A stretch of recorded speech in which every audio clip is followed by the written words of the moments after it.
भिलाई के कुर्सी पार स्थित आईटीआई परिसर में जीवन आनंद फाउंडेशन और भाजपा नेता विनोद सिंह के संयोजन में 9 दिवसीय रामकथा का भव्य आयोजन हुआ।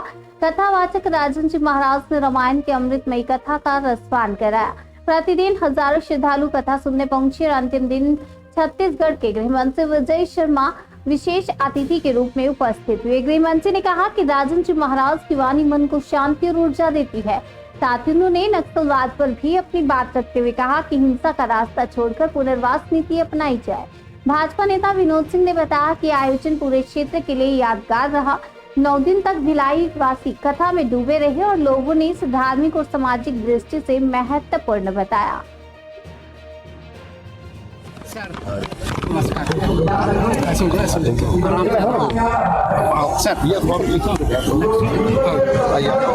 भैया जी नमस्कार। नक्सलियों के एक नेता ने पत्र के माध्यम से संघर्ष विराम की बात कही। तेलंगाना कमेटी के नेताओं के द्वारा उनका निजी राय बताया है। तेलंगाना कमेटी ने कहा है कि हमारा संघर्ष जारी रहेगा। आप प्रदेश के गृह मंत्री विष्णु राय के सामने क्या आपका विचार है, क्या विचार है? पहला जो पत्र जारी हुआ था वो पार्टी के प्रवक्ता ने जारी किया पीबीएम है। अभी जो दूसरा पत्र जारी हुआ है वो पीबीएम से बहुत कनिष्ठ स्तर के कोई कार्यकर्ता होंगे, कोई अधिकारी बहुत कनिष्ठ है। तो पीबीएम ने जब कोई पत्र पार्टी के प्रवक्ता के नाते जारी किया है तो ये मान सकते हैं हम कि उनके बीच कोई चर्चा हुई होगी जिस आधार पर उन्होंने कोई निर्णय किया होगा। बाद में उन लोगों किसी का विरोध हुआ है, कोई आपस में कोई बात हुई तो वो उनका मामला है। हमारा मामला एकदम स्पष्ट है। आप इस पक्ष को हो चाहे उस पक्ष के हो, बहुत स्पष्टता है। पहला, अगर आप चाहते हैं कि इस तरह की शांति की बातचीत करके पुनर्वास करना चाहते हैं, अगर आप पुनर्वास करना चाहते हैं तो सिविलियन किलिंग बंद करें, लगे हुए आईडी हटाएं। पहला।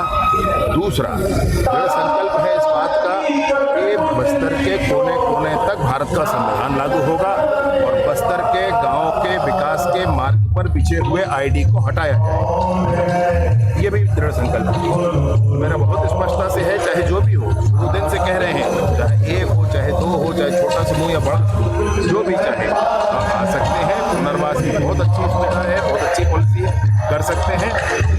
लोकतांत्रिक माध्यम से अपने विचारों को जनता के बीच ला करके बहुमत जनता का प्राप्त करें, जनता का समर्थन प्राप्त करें और अपने विचार लागू करें। ये बहुमत, ये लोग इसकी खूबसूरती है।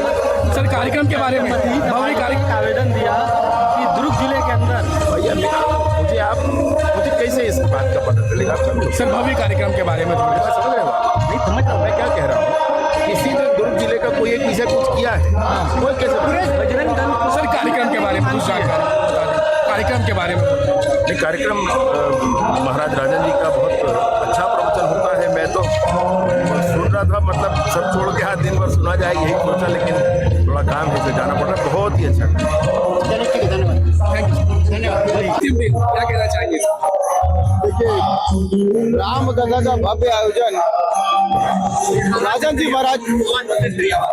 महाराज के श्रीमुख से 9 दिन का कथा आज अंतिम दिवस पे है। पूरे भिलाई वासियों ने कथा का रसपान किया और स्वाभाविक तौर पे इनका कथा करने का जो तरीका है वो सबसे हटके है और स्वाभाविक तौर पे एक-एक श्रद्धालुओं को, एक-एक भक्तों को, श्रोताओं को इनके कथा का रसपान कर हर चीज की जानकारी कई इनके द्वारा हम लोगों को मिली यहाँ पर 9 दिन के कथा में।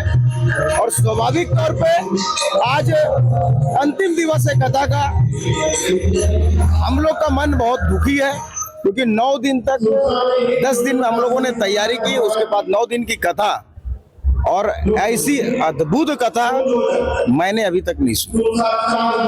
और मैं आयोजक होने के बावजूद भी कथा 9 दिन निरंतर बैठ के मैंने सुना और उसका लाभ मुझे नहीं पूरे भिलाई वासियों को मिला है। और प्रभु रामचंद्र जी सबका कल्याण करेंगे, यही कहना चाहूँ। विजय शर्मा भी आए थे।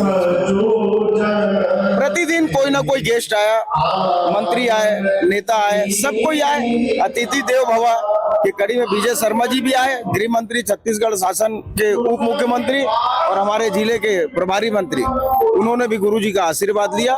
गुरुजी सबका कथा के माध्यम से जीवन में सबके कल्याण होगा। भगवान भोलेनाथ और रामचंद्र जी की कृपा सब पर बनी रहेगी। सर